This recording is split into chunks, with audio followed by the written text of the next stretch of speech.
नमस्कार, मी आशू आपल्या kitchen pin मध्ये आपल्या YouTube परिवाराचं मनापासून स्वागत करते।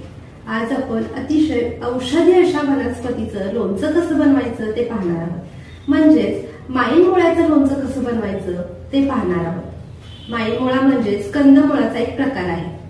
त्यामुळे आयुर्वेदामध्ये त्याला खूप महत्त्वाचं स्थान दिलं जातं। उच्च रक्तदाब, हृदयरोग, श्वासाचे विकार किंवा कॅन्सर अशा आजारांसाठी माईनमुळा खूप उपयुक्त ठरतो। त्यामुळे आपल्या पूर्वजांनी माईनमुळ्याचं आपल्या रोजच्या आहारात सेवन करता यावं यासाठी लोणचं बनवून खायला सुरुवात केली। माईनमुळ्याचं लोणचं शक्यतो वर्षभर टिकत नाही, त्यामुळे आपण माईनमुळ्याचं लोणचं वर्षभर टिकण्यासाठी बऱ्याच टिप्स देखील शेअर करणार आहोत। तर व्हिडिओ शेवटपर्यंत नक्की पहा आणि आवडला तर लाईक करा आणि हो, आपल्या किचन पिनला सबस्क्राइब करायला मात्र विसरू नका बरं। चला तर मग स्टेप बाय स्टेप माईनमुळ्याचं लोणचं कसं बनवायचं ते पाहूया। सगळ्यात आधी आपण लोणच्यासाठी लागणारं तेल उकळून गार करून घेणार आहोत। इथं मी 200 ग्रॅम जेमिनी सनफ्लॉवर ऑइल घेतलेलं आहे। तुम्ही तुमच्याकडे जे अवेलेबल असेल ते तेल वापरू शकता। तेल चांगलं गरम झालं की त्याच्यामध्ये मी फ्लेवरसाठी एक मूठभर लसणाच्या पाकळ्या सोलून अर्धवट क्रश करून घातलेल्या आहेत। आता मी गॅस बंद केला आणि तेलामध्ये जेवढी हीट आहे त्यावर ह्या लसणाच्या पाकळ्या चांगल्या तळल्या जातात। ह्या तळून झाल्यानंतर पूर्ण गार होईपर्यंत असंच ठेवूया आणि आपण तोपर्यंत दुसरी तयारी करूया। इथे मी पाव किलो माईनमुळा घेतला आहे। त्याला 2 ते 3 तास पाण्यामध्ये भिजत ठेवायचा। माईनमुळ्याची साल खूप कडवट असते, त्यामुळे लोणचं देखील कडू होतं। त्यामुळे त्याची साल काढून घेणं खूप गरजेचं आहे आणि पाण्यात भिजत ठेवल्यामुळे साल काढणं खूप सोपं होतं। तर अशा प्रकारे मी सगळ्या माईनमुळ्याच्या साली काढून पुन्हा त्याला स्वच्छ पाण्यामध्ये डुबवून ठेवणार आहे, म्हणजे ते वरून काळे पडणार नाहीत। सगळ्या माईनमुळ्याच्या साली काढून झाल्या की त्याचे असे एकसारखे तुकडे करून घ्यायचे। एका तुकड्याचे 4 भाग ह्या पद्धतीनं सगळे माईनमुळे मी इथं कट करून घेणार आहे। कट केल्यानंतर ह्या फोडी पुन्हा एकदा पाण्यामध्ये टाकायच्या, म्हणजे त्या काळ्या पडत नाहीत आणि सॉफ्ट होत नाहीत। आणि सगळ्यात महत्त्वाचं म्हणजे त्याच्या बारीक फोडी केल्यामुळे लोणचं देखील खायला लवकर तयार होतं। तर अशा प्रकारे सगळ्या फोडी बनवून मी पाण्यामध्ये भिजत ठेवल्या होत्या।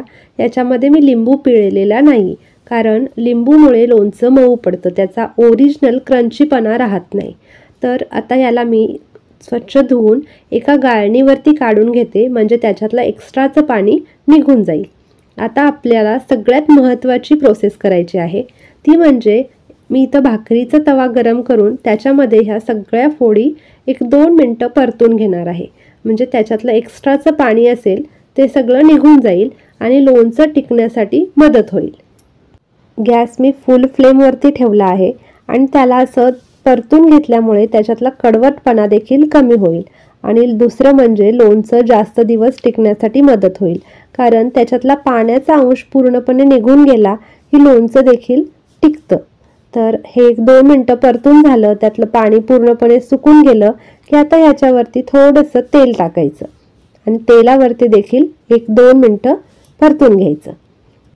आता मी गॅस बंद करते आणि तवा जितका गरम आहे त्याच्यावरती त्याला 1 मिनिटभर असं परतत राहायचं आणि लगेचच त्याला एका प्लेटमध्ये काढून पूर्णपणे गार करून घ्यायचं। आणि गार झाल्यानंतरच आपण लोणच्याची पुढची प्रोसेस करणार आहोत। तर हे पूर्ण गार होईपर्यंत आपण लोणच्यासाठी लागणारा मसाला बनवून घेऊया। इथे एक तवा गरम करून त्याच्यामध्ये मी 1 चमचा बडीशेप आणि 1 चमचा अख्खे जिरे घेतलेले आहेत। 1 मिनिटभर ते परतून घेतले की त्याच्यामध्ये अर्धा चमचा काळी मिरी घातली। आता मी गॅस बंद केलेला आहे आणि तवा जितका गरम आहे त्याच्यामध्येच 2 चमचे अख्खे धणे घालून परतून घेणार आहे आणि ह्याला जास्त भाजायचं नाही, म्हणजे त्याला कडवटपणा येत नाही। तर हे पूर्ण गार झालं की ह्याची छान पावडर बनवून घ्यायची आणि आता लोणचं बनवायला सुरुवात करूया। माईनमुळ्याच्या फोडी आणि गरम केलेलं तेल पूर्णपणे गार झालं की माईनमुळ्याच्या फोडींमध्ये हे तेल घालायचं आणि व्यवस्थित मिक्स करायचं।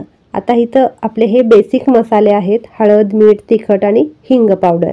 ह्याचं प्रमाण मी डिस्क्रिप्शन बॉक्समध्ये दिलेलं आहे। त्याचबरोबर आपण बनवून घेतलेला हा मसाला आणि अर्धी वाटी मोहरीची डाळ। कोणतंही लोणचं म्हटलं की मोहरीच्या डाळीशिवाय त्याला छान असं टेक्स्चर येत नाही। तर हे सगळे मसाले आणि डाळ, तेल हे सगळं माईनमुळ्याच्या फोडींना व्यवस्थित लावून घ्यायचं। माईन मुळ्याला स्वतःचा थोडा कडवटपणा असतो, त्यामुळे आपण मसाल्यांमध्ये मेथी दाणे किंवा कलौंजी वापरलेली नाही आहे. तर तुम्हाला जर त्या गोष्टी वापरायच्या असतील तर तुम्ही मसाल्यामध्ये ॲड करू शकता, पण मी इथं त्या वापरलेल्या नाही आहेत. तर हे सगळं व्यवस्थित मिक्स करून घ्यायचं. सगळ्या फोडांना तेल, मीठ, मसाले सगळे व्यवस्थित लावून घ्यायचे. आणि आता सगळ्यात महत्त्वाची प्रोसेस म्हणजे ह्याला स्टोअर कसं करायचं, त्याची देखील एक वेगळी ट्रिक आहे. एक महत्त्वाची ट्रिक मी इथं तुमच्यासोबत शेअर करते. तर हे सगळं मिक्स करून झालं की इथं एका प्लॅस्टिकच्या बरणीमध्ये उकळून गार केलेलं तेल आतून लावून घेतलं आहे आणि त्या बरणीमध्ये मी हे सगळं लोणचं भरून घेणार आहे. बरणीला आतून तेल लावल्यामुळे लोणच्याला बुरशी पकडत नाही आणि ते जास्त दिवस टिकतं. तर आत्ताच ह्या लोणच्याला लसणाच्या पाकळ्यांचा छान फ्लेवर यायला लागलेला आहे. तर हे सगळं लोणचं मी ह्या बरणीमध्ये भरून घेते आणि त्याला गच्च झाकण लावून 4 ते 5 दिवस हवाबंद ठिकाणी ठेवायचं. ह्याच्यामध्ये आपण तेलाचा जास्त वापर केलेला नाही आहे, तरी देखील मिठामुळे मसाल्यांना पाणी सुटतं आणि जितकं तेल आहे ते वरती तरंगतं, त्यामुळे लोणचं खराब होत नाही आणि 4 ते 5 दिवसानंतर आपण हे लोणचं खाऊ शकतो. तर आहे की नाही साधी सोपी पद्धत?